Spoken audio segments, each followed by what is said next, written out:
Hi everybody, Tom Oates in the Wisconsin State Journal and madison.com here. And now that the smoke is cleared from the Major League Baseball's trade deadline, it's time to evaluate what the Brewers have done since last July when they decided a full-scale rebuild was necessary.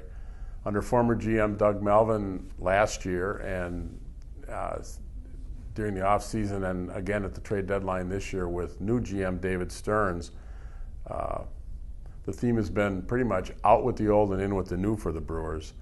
The new, of course, is young, controllable talent, mostly prospects from the minor leagues. By all accounts, the Brewers have done very well in the first 11 months of this rebuild. So well, in fact, that the teardown is nearly complete, and we're now on to phase 2, which is building the team back up.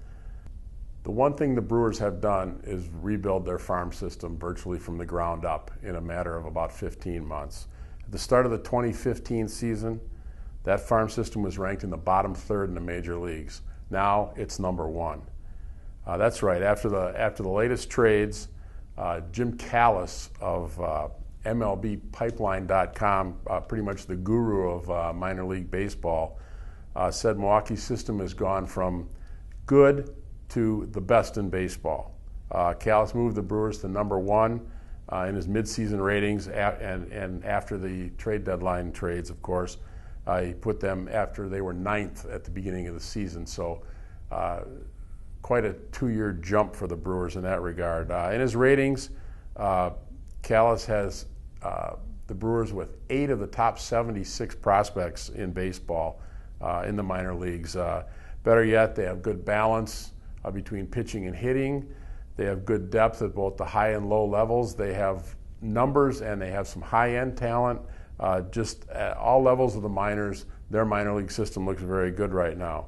And that's not just Callis' opinion either. Baseball America also rejiggered its top 100 list at the midseason, and again after the trading deadline was over. And the Brewers and the Yankees are tied for number 1 with 7 prospects apiece on that top 100 list. The only difference is that Baseball America doesn't include recent draftees, so they didn't have outfielder Corey Ray on their list like MLB Pipeline did.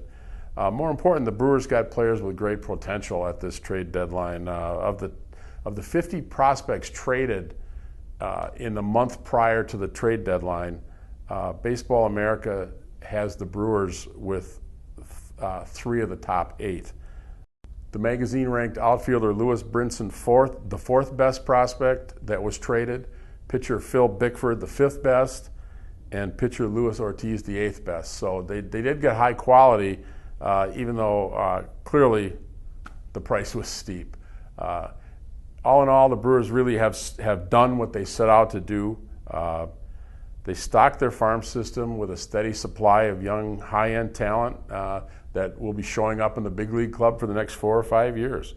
They're not all going to be major league stars. Heck, some of them won't even make it to the big leagues. Brewers' future is very bright at this point, even if it's a few years away.